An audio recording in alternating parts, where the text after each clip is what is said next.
Hey guys, it's Christine with Cocoa Daisy, and I am super looking forward to showing you all of the fun things that you can do with the Cedar and Snow collection. These stamps from this collection are so fun, and we've also got the stamp set from our Christmas kit.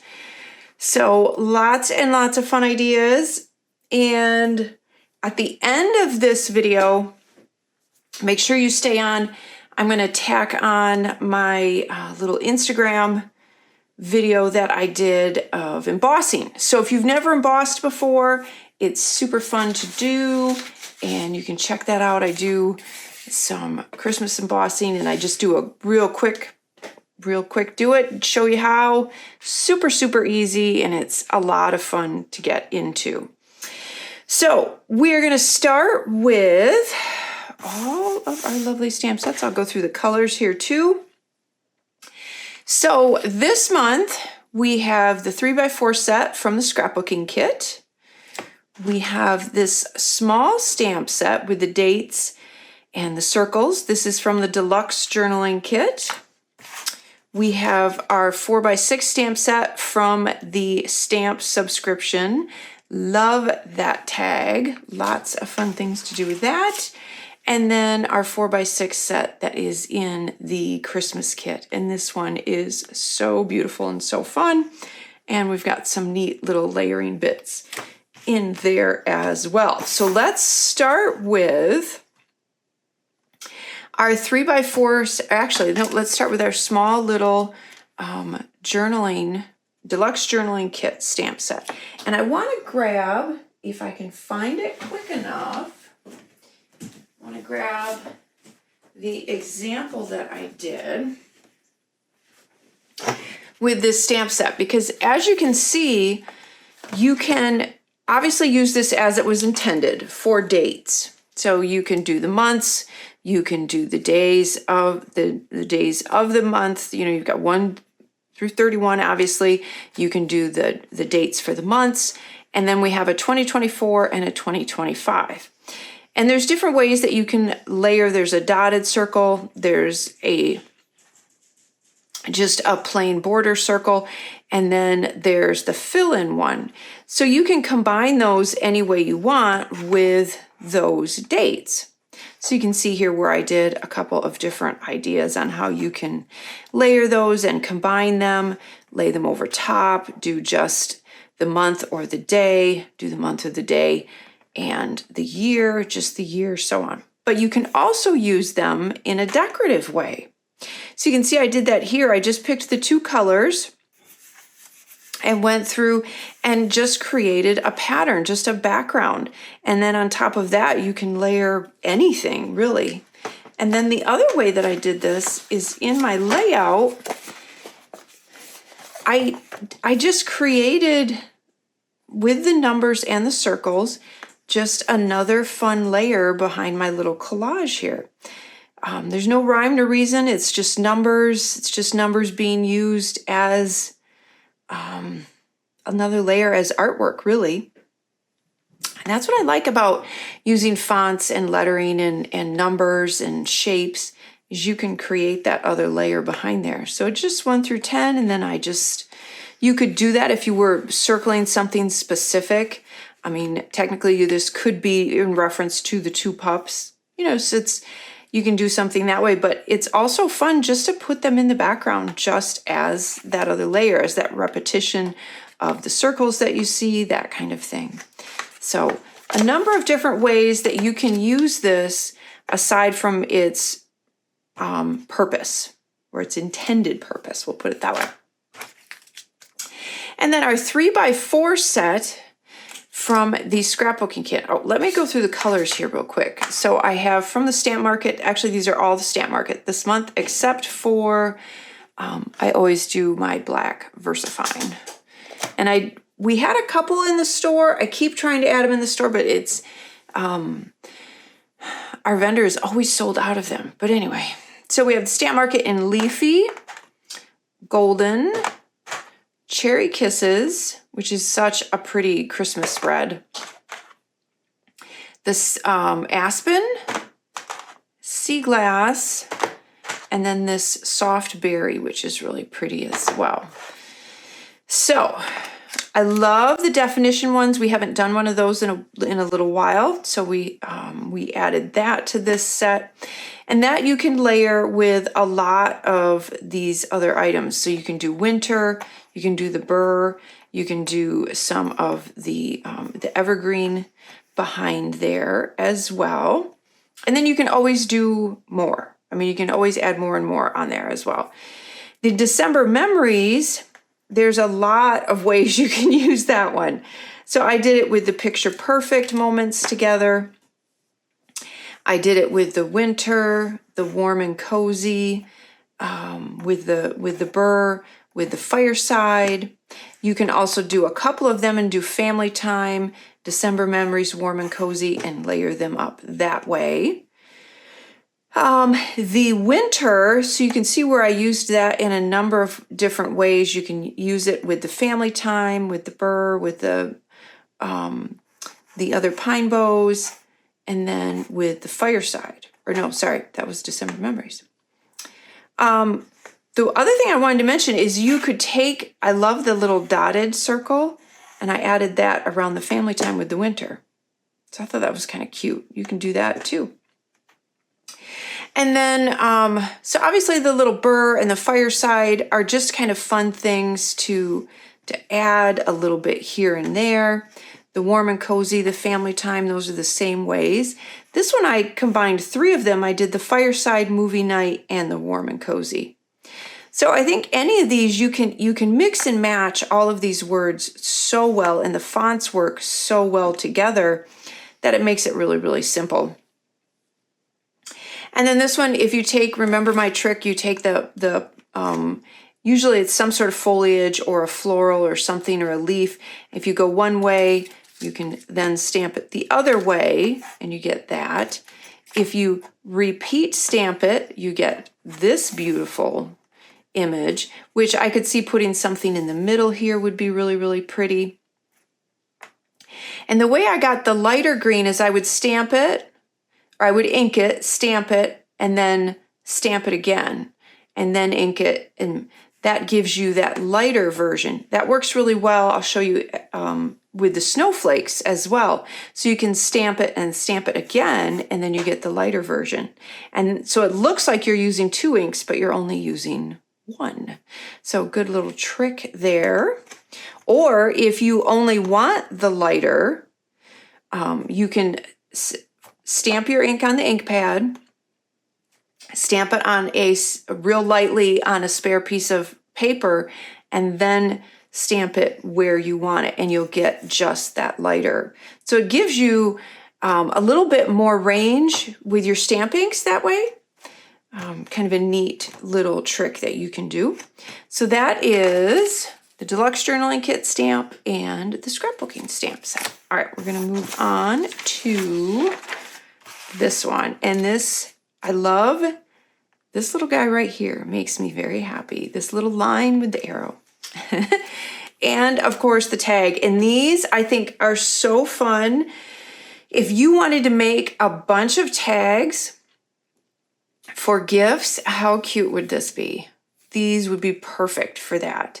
You could do that. You could use these in mini albums. You can use them obviously on layouts. You can use them for added to a card if you wanted to, or again, just as cute little tags. If you're doing any sort of like a document December or a December daily, you could use this and put the date in each one if you wanted to. If you wanted to date each page or each photograph, that would be a fun way to do that as well. So the tag, I've got a couple examples here. And then in this one, I have the winter wishes with the snowflake behind it. This one, I have the hello winter. This one, I did the let it snow somewhere else. And then we have the winter weather warning and the snow, how about no? All of those fit perfectly in this tag. And you could layer a little bit more if you wanted to. If you wanted to layer some of the words, you can totally do that. And then this one, I added a couple of the snowflakes stamped on there. You just use the little trick that I've shown you before where you lay a piece of paper or a sticky note and you mask off that edge so that when you stamp and then you lift it up, it goes to the edge like that. Or if you're going to cut them out, then it really doesn't even matter. You don't need to even mask them, really. And then you can see where I've used some more of the Hello Winter, this one in the red with the snuggled up. This one, I did Hello Winter with the cold days ahead, and then I added that little line with the arrow. And then, let's see, I didn't use, that's the last one of that one. And then the Winter Wishes, I did the snuggled up with that. Where else? I did the cold days ahead with that one.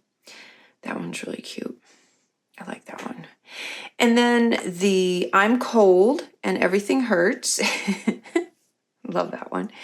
I stamped the snowflake behind there, and that is where I took the snowflake, because you can see how it's a lot darker.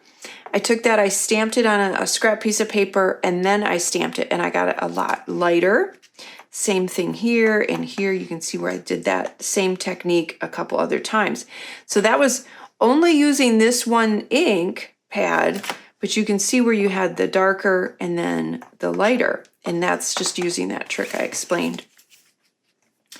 And then the snow, how about no? I have the little snowflake there, and then I took the Let's Stay Home and just kind of stamped that across there. And then the Let It Snow Somewhere Else, I'm Cold and Everything Hurts. These work so, I love all these fonts together. They work so well. And so that fit perfectly just kind of down into that I'm cold. So they look like they're meant to be together. The winter weather warning, again with the line and the snuggled up, I thought those worked really well together. Or you could do the Let's Stay Home. The winter weather warning, I did that with a couple of the snowflakes, and then I stamped the snow day on each side, and I thought that was really cute as well. And then the snow day winter magic, I used the little sparkles right there. I stamped those around that. The cold days ahead and layered with the snuggled up, and then stamped those little sparkles on that one as well. So a lot of ways that you can layer these. Embossing, using embossing powder with these snowflakes would be beautiful, like a white embossing powder, or even an iridescent would be really, really pretty. The other thing you could do is if you have some of the stickles, the blue stickles would be pretty, or even like a white or a sparkly glitter. If you had a little bit of glue, you could put a little bit of that, or in the middle of each of them, a glitter dot would be cute too. So there's a lot of different ways that you can use these. And this little guy here, you can use with so many other things. You could use it with the winter, you could use it with the December memories. I ran out of time and I didn't have time to combine all of the stamp sets together, but you can totally make that work. All right, and then let's show you the Christmas stamp set, because there's some fun pieces and parts that I want to explain. So if you just get this stamp set, you may wonder a little bit what these little Christmas lights are for, what these lines are for. So let me explain. So we have the 3 Christmas bulbs. Those, there's this straight line here. Those work perfectly with that. So if you want to have these hanging down, you can see where I did it here with the Merry Christmas. So I stamped the Christmas and I stamped the Merry off the side there with enough room so that I could hang the Christmas bulb from it. So that's what this straight line here is for. It works with these Christmas bulbs. Of course, you don't have to use it with them, but you can. And then there's a small curved line and a larger curved line. The reason we did that is so that you could actually make your own twinkle lights. So there's a longer bulb, kind of more like an Edison bulb, and then your standard large Christmas bulb. Those are just small little stamp sets, but what you can do is you can stamp those on those curved lines and make the cute little twinkle lights. So you can see where I did that here with 2 of them, with both of the bulbs, and then I did the twinkle lights. And you could interchange the bulbs. You could have both bulbs on one if you wanted to. And then with this one, I added the sparkly season. I thought that was cute as well. The other thing you could do if you wanted to do a real long line, or you want to do it a little bit more free fall or free hanging or free form, you could skip stamping these lines and you could actually draw your own and then stamp the little bulbs on there if you wanted to. And then we have this fun, it's almost like a candy cane pattern, this border. The reason I love this is it's just a subtle small thing that you could add to the bottom of a page, to the side of a page as a divider line. If you have a journaling card, along the bottom of a journaling card, and you can make it as long as you want. Obviously, you can always mask it and make it shorter, but you can continue it on and make it as long as you want. And then I just stamped the little sparkly season over top of that. So some of the other ways that you can do the Christmas, so I did the Merry Christmas and then I stamped the little everything there. This one I told you about with the bulb, or the Christmas ornament. And then this one I just did the Christmas with the joy. This one I did the Christmas with the twinkle lights. I love how those words fit perfectly in that space there. And then I added some of the little twinkles or little starbursts, whatever you want to call them, little bits of light in the blue behind there. I thought that was pretty. And then this one I did Christmas, and then I did sparkly season up the side there. This one I did the Merry Christmas, and then I stamped this Happy Holidays on a scrap piece of paper and punched it out. And it takes a 1 1/8 circle punch works perfect with that right there. And then I raised it on a little bit of foam, and so you have a die cut, and I thought that was really cute together as well. I did the Merry with the everything with the Christmas ornament. I like the way that this joy on the leader on the J kind of curves with that Christmas ornament. I did the same thing with that Happy Holidays circle, and then the Merry everything in there. And then it's the most wonderful time of and then time of the year. And then you can select. So this is really kind of fun. So you could use this on a card. You could use this in a mini album. You could use it a couple of different ways. But it's kind of cute. So you can check off whether it's the most stressful, hectic, wonderful, or frigid time of the year. I think that's really fun. And then I added the little sparkles in there as well. And then I want to show you my Christmas album, and make sure you check out my project video, which I have up, which I talk about this a little bit more in depth. But using the Christmas kit, another thing that you can do with that circle and then punching them out is use them as tabs on a page or on a mini album. So you can see that I did that here for what is going to be my little Christmas mini album. So you can see where I turned those into tabs. Isn't that fun? So that's another way that you can use those. So that is, and then let me show you the end product. So I'm going to show you how to stamp and emboss with the Merry Christmas. So stay tuned for that. In the meantime, hit like, subscribe, leave a comment. Love when you leave a comment. If there's some other particular stamping technique you would like me to show you how to do, make sure you leave that in the comments. I love it when you guys leave me comments. I try to get back as quick as possible. But again, hit like, subscribe, share with all your friends, and I will see you next month.